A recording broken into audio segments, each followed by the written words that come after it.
Coba lihat tangan kita gitu ya. Di dalam setiap sel kulit kita ada kode manual instruksi kehidupan yang disebut DNA, teman-teman. Selama miliaran tahun, kode ini ditulis oleh seleksi alam. Lambat, acak, dan brutal. Tapi sekarang kita sudah merebut pena itu. Jennifer Doudna dan Emmanuel Carpenter memberi kita yang teknologi bernama CRISPR-Cas9. Jadi bayangkan find and replace di Microsoft Word gitu ya. Tapi untuk gen manusia. Nah, kita bisa menghapus sel sabit nih, memusnahkan malaria, bahkan mendesain bayi yang kebal HIV. Ini adalah God model lah dalam dunia biologi. Terdengar seperti utopia, tapi kita tahan dulu tepuk tangan gitu ya. Karena disinilah mimpi buruk Resident Evil bukan lagi sekadar kaset game PlayStation, teman-teman, tapi probabilitas statistik yang dapat diperhitungkan. Kita harus paham satu hal mendasar tentang Umbrella Corporation di Resident Evil. Mereka tidak bangun pagi gitu ya dan berpikir ayo kita hancurkan dunia gitu kan, enggak.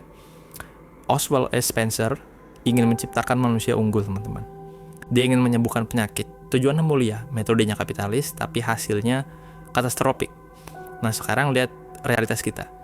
CRISPR itu murah, alat ini mendemokratisasi bioteknologi gitu kan.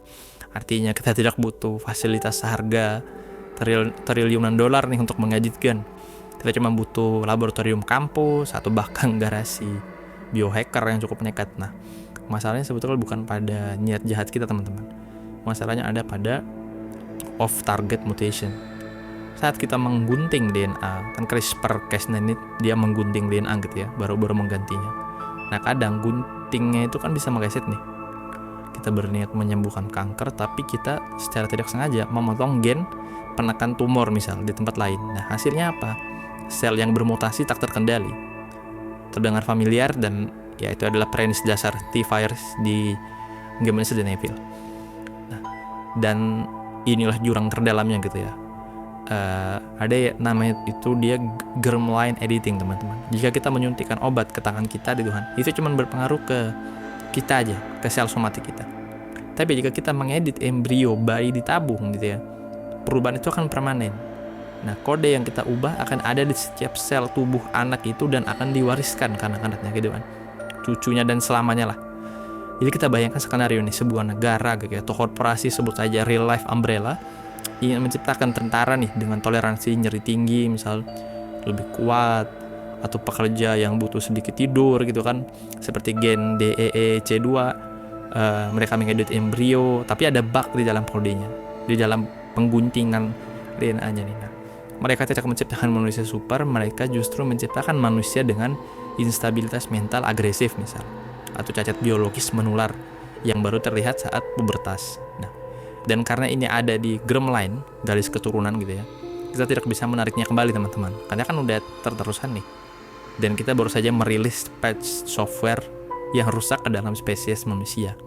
Jadi Resident Evil 1-9 itu sebenarnya bukan tentang zombie-zombian sihir gitu ya, tapi ini tentang kegagalan quality control dalam eksperimen biologi yang didorong oleh arogansi dan menghasilkan bencana biologis.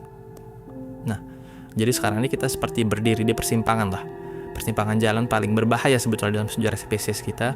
Di satu sisi kita bisa menghapus penderitaan genetik gitu ya dengan teknologi CRISPR-Cas9 ini.